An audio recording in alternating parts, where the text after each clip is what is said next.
thought I was just catching a regular taxi home from work that night, but when the driver turned around, locked the doors, and told me I looked exactly like his murdered daughter, I realized I might not make it out alive. My name is Luna Hayes, and I'm 28 years old.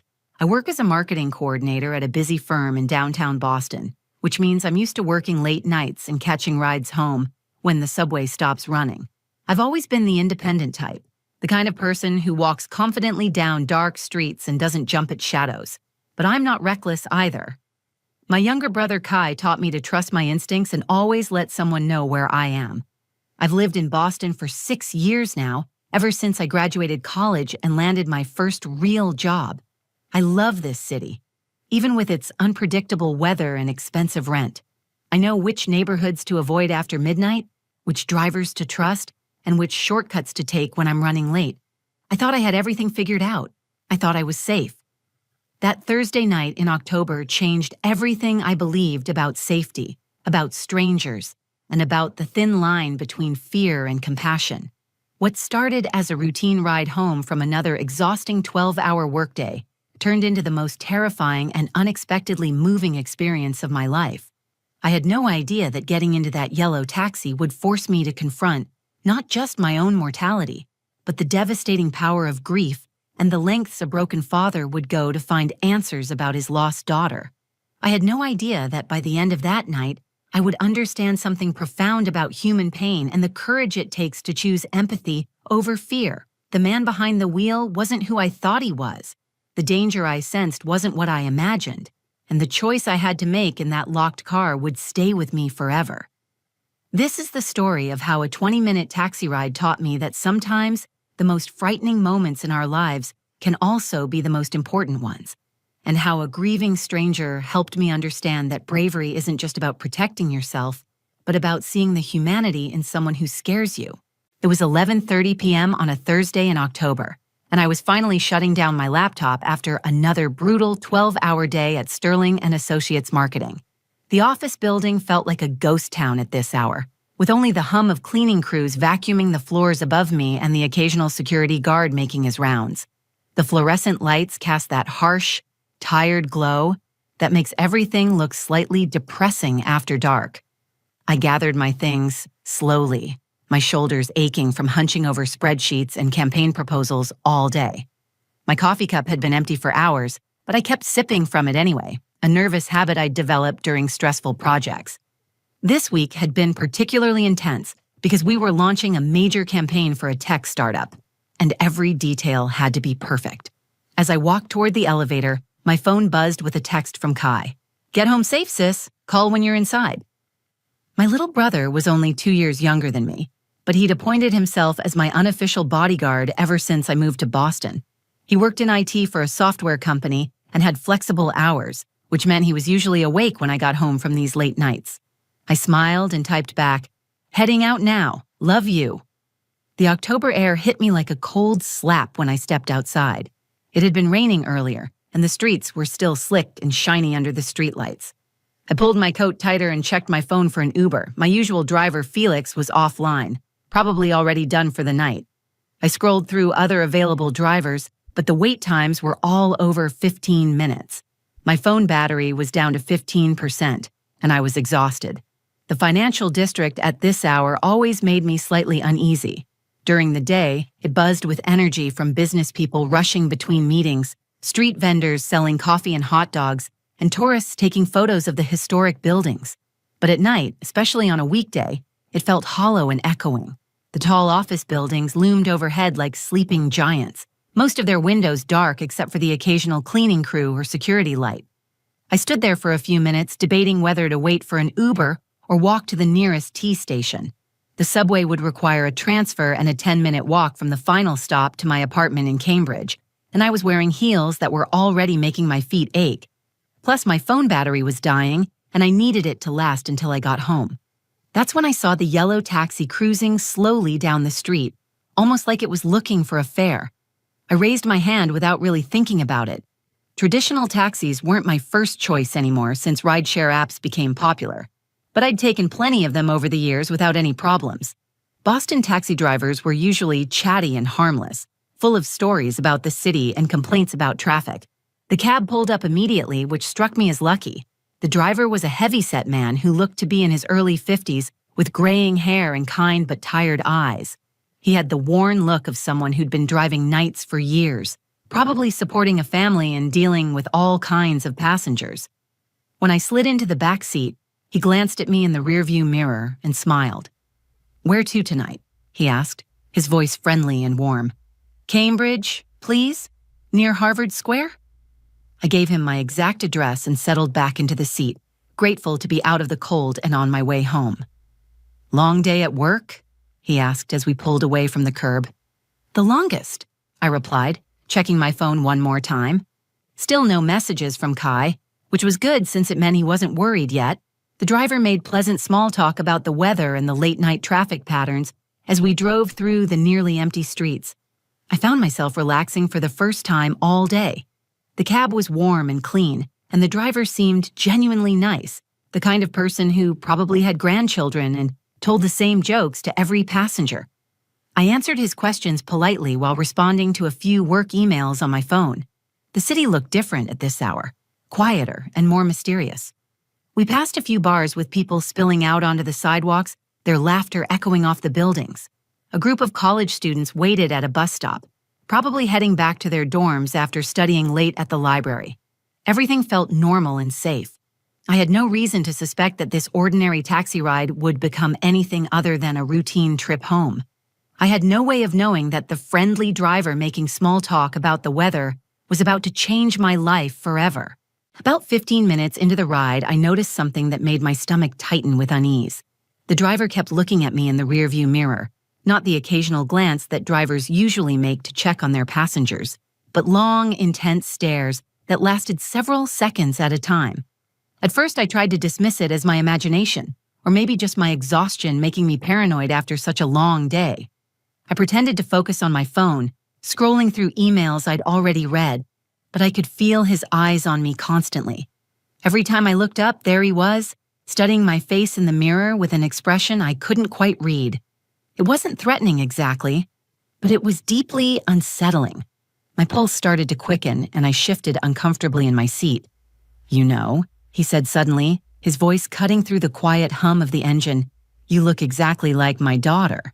The words hung in the air between us, and I felt that familiar chill you get when a conversation takes an unexpected turn. I forced myself to respond politely, the way I'd been taught to handle awkward social situations. "Oh, what a coincidence. How old is she?"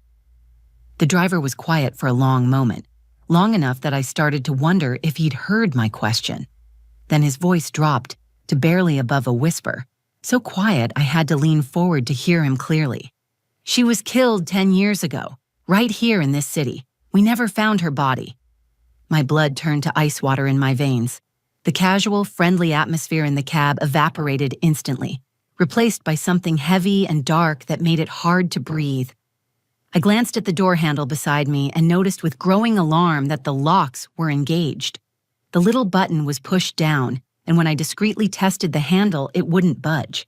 I tried to keep my voice steady and compassionate, even though every instinct was screaming at me to get out of this car. "I'm so sorry for your loss.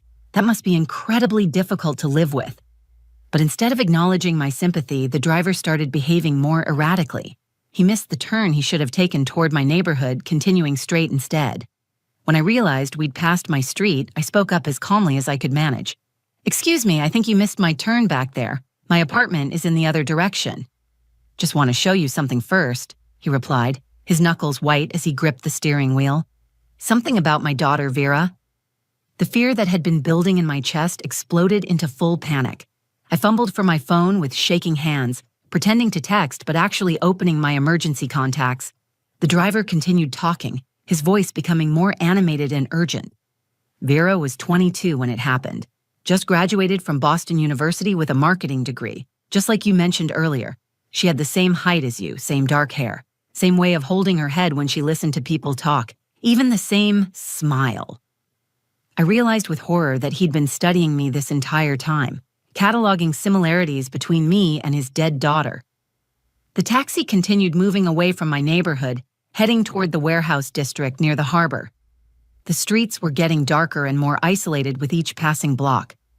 She was so smart, so full of life, he continued, his eyes meeting mine again in the mirror. She had just started her first job at a marketing firm downtown.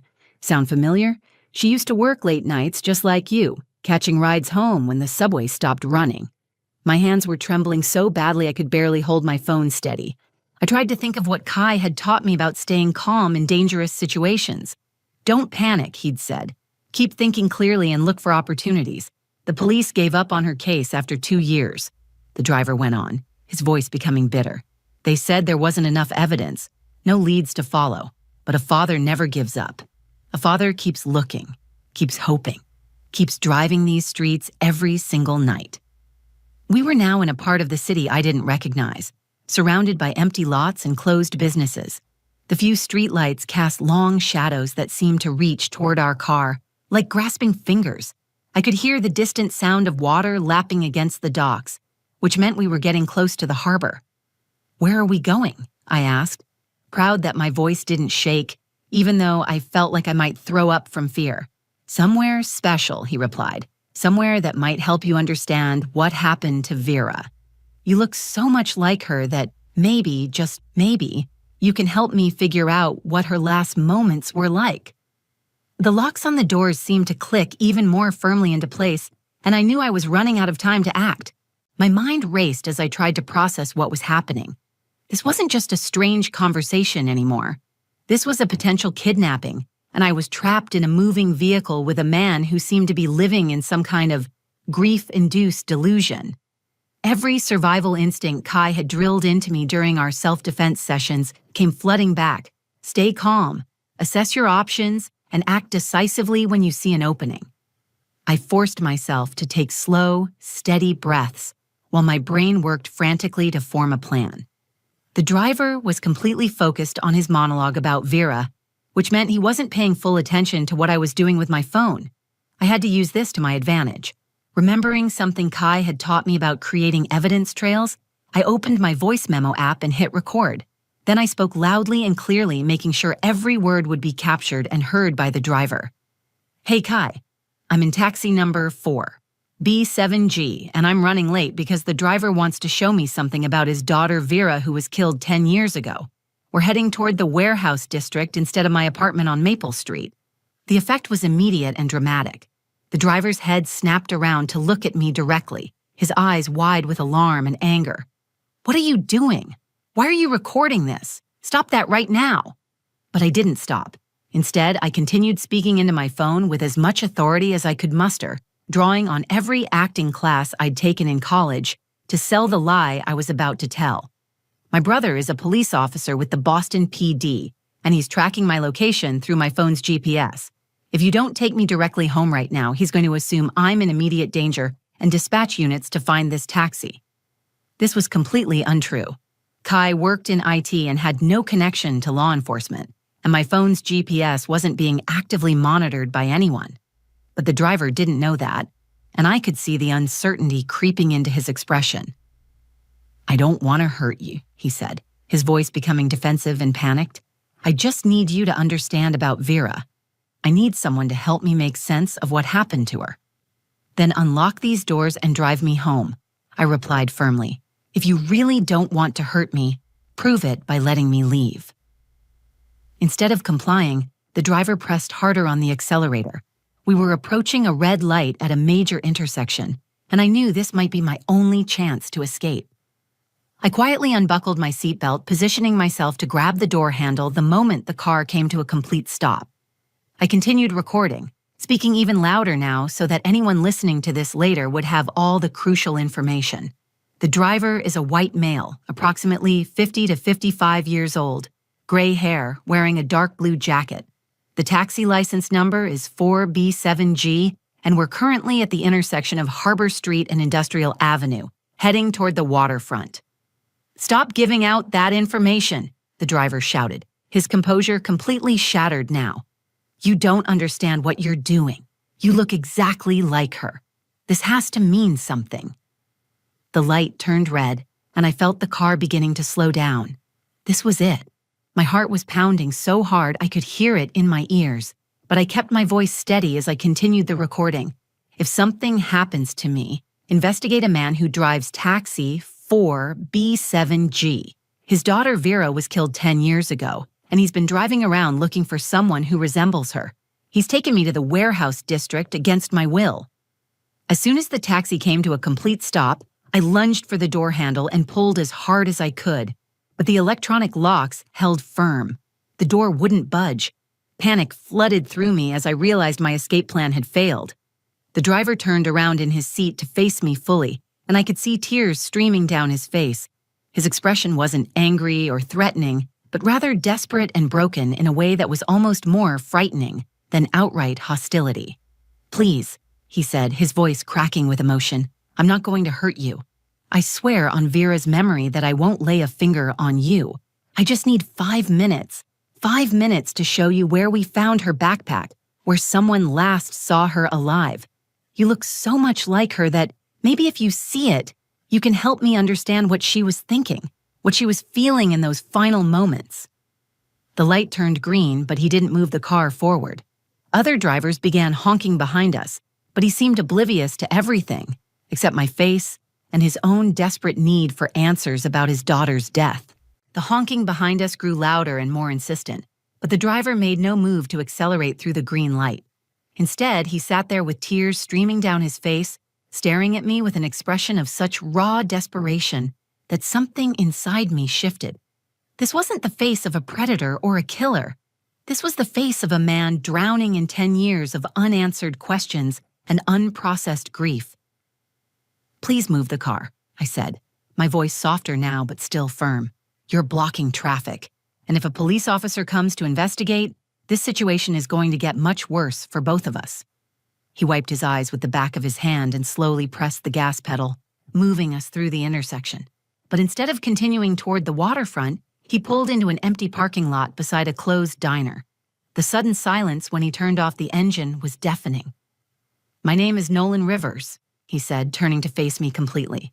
"I've been driving this taxi for 12 years, ever since I lost my job at the shipyard. I have 3 other children who are alive and healthy, and I love them more than life itself. But Vera was my firstborn, my little girl who wanted to change the world with her marketing campaigns." I kept my phone recording, but I found myself actually listening to his words instead of just waiting for an opportunity to escape.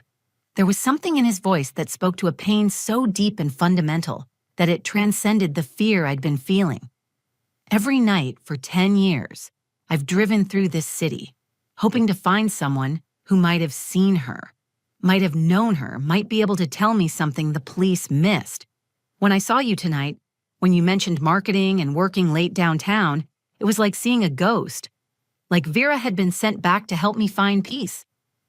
"But I'm not Vera," I said gently, surprising myself with the compassion creeping into my voice. "I'm Luna Hayes, and I'm 28 years old, and I have my own life and my own family who love me. Taking me somewhere against my will isn't going to bring Vera back or give you the answers you're looking for." Nolan's shoulders began to shake with silent sobs. "I know you're not her. In my logical mind, I know that. But when I look at you, I see her so clearly that it physically hurts. I see the daughter who used to call me every day after work to tell me about her projects and her dreams. I see the girl who was supposed to get married and give me grandchildren and live a long, happy life." I felt my own eyes filling with tears, not from fear anymore, but from witnessing such profound human suffering. This man wasn't a monster. He was a father whose world had been shattered and who had spent a decade trying to put the pieces back together without success. "Vera wouldn't want this," I said quietly. "She wouldn't want you to spend your life driving around in pain, scaring innocent people because you can't let go of your grief. She would want you to find a way to honor her memory that doesn't involve frightening women who remind you of her." "How do you know what she would want?" he asked, his voice breaking completely. "How can you possibly understand what it's like to lose a child and never know what happened to them? To wonder every single day if she suffered, if she called out for me, if she died thinking I had abandoned her?" The raw agony in his voice hit me like a physical blow. I thought about my own father, how he would feel if something happened to me or Kai. I thought about the text my brother had sent earlier, asking me to call when I got home safely, and how that simple gesture represented a love so deep that losing it would be unbearable. "You're right," I admitted. "I can't understand that kind of pain, but I do understand that what you're doing isn't helping you heal, and it isn't honoring Vera's memory. It's keeping you trapped in the worst moment of your life, and it's preventing you from being the father your other children still need." Nolan was quiet for a long time, staring out the windshield at the empty parking lot. Finally, he reached over and unlocked the doors. The click of the locks disengaging was the most beautiful sound I'd ever heard. "I'm going to drive you home now," he said, his voice barely audible. "And then I'm going to go home to my wife and tell her what I did tonight. I'm going to get help, real help, because you're right. Vera would be ashamed of the man I've become." He started the engine and began driving toward my neighborhood, this time taking the most direct route possible. The drive to my apartment took exactly 18 minutes, and we spent most of it in contemplative silence. Nolan kept his word, taking the most direct route possible, while I sat in the backseat processing everything that had just happened. The fear was finally leaving my body, replaced by an odd mixture of exhaustion, relief, and something I hadn't expected to feel toward this man who had terrified me so completely just an hour earlier. Genuine compassion. When we pulled up in front of my building, Nolan turned around one last time. His eyes were red from crying, but there was something different in his expression now. The desperate, haunted look had been replaced by what seemed like the first glimpse of clarity he'd experienced in years. "Luna," he said, using my name for the first time that night, "I need you to know that I'm deeply sorry for what I put you through. There's no excuse for my behavior, regardless of my grief. You showed me more kindness and understanding than I deserved, and I'll never forget that." I could have simply gotten out of the car and never thought about Nolan Rivers again. Part of me wanted to do exactly that, to chalk this up as a terrifying experience I'd survived and move on with my life. But something held me back. Maybe it was the memory of my own family's struggle with grief when my grandfather passed away, or maybe it was just the recognition that healing requires community, even for strangers. I pulled out my phone and found the contact information for Harbor Light Grief Counseling, the support group that had helped my family navigate our loss 3 years earlier. I wrote down the number on a piece of paper from my purse and handed it to him. "This is a grief counseling center that specializes in helping families who have lost children," I told him. "They have support groups that meet twice a week, and they also offer individual therapy. My family used their services when we lost someone important to us, and they truly understand the kind of pain you're carrying." Nolan took the paper with shaking hands, staring at it like it was some kind of lifeline. "Thank you," he whispered. "I don't know if I'm ready, but thank you for giving me somewhere to start." I got out of the taxi and watched as he drove away into the night. Then I called Kai, as I'd promised I would, and told him I was home safe. I didn't tell him what had happened that night. I wasn't ready to put that experience into words yet, and I knew he would have insisted on calling the police immediately. Instead, I spent the next few hours sitting by my window, looking out at the city lights and thinking about grief, fear, compassion, and the strange ways that human connections can form even in the most unlikely circumstances. I thought about Vera Rivers, a young woman I'd never met but whose memory had brought her father and me together in the most unexpected way. 2 weeks later, I received a text message from an unknown number. "This is Nolan. I wanted you to know that I've been attending the grief counseling sessions you recommended. It's the hardest thing I've ever done, but it's also the first time in 10 years that I've felt like I might actually be able to heal. I also wanted to thank you for seeing my pain instead of just my fear. Vera would have liked you very much." Attached to the message was a photograph of a beautiful young woman with dark hair and a radiant smile, standing in front of what looked like a college graduation backdrop. She was wearing a cap and gown and holding a diploma, her face glowing with pride and excitement for the future that was tragically cut short. That text message changed something fundamental in how I viewed my own life and relationships. I realized that I'd been so focused on protecting myself from potential dangers that I'd forgotten how to see the humanity in people who scared me. Nolan had taught me that sometimes the most frightening situations arise not from malicious intent, but from pain so deep that it distorts everything around it. I started volunteering at Harbor Light Grief Counseling Center on weekends, helping facilitate support groups for parents who had lost children. It became one of the most meaningful parts of my life, and it connected me with people whose strength and resilience constantly amazed me. 6 months later, I visited Vera's memorial garden that Nolan had created in a small park near Boston University. It was a beautiful space, filled with her favorite flowers and a bench where people could sit and remember her. I left white roses there and spent some time thinking about how a terrifying night had led to an unexpected friendship and helped a grieving father begin his journey toward healing. That night taught me that courage isn't just about protecting yourself from danger. Sometimes it's about choosing to see the person behind the threat and responding with compassion instead of just fear. If this story moved you, please share it with others who might need to hear it. Leave a comment about your own experiences with unexpected human connections, and subscribe to our channel for more stories about finding hope in difficult circumstances.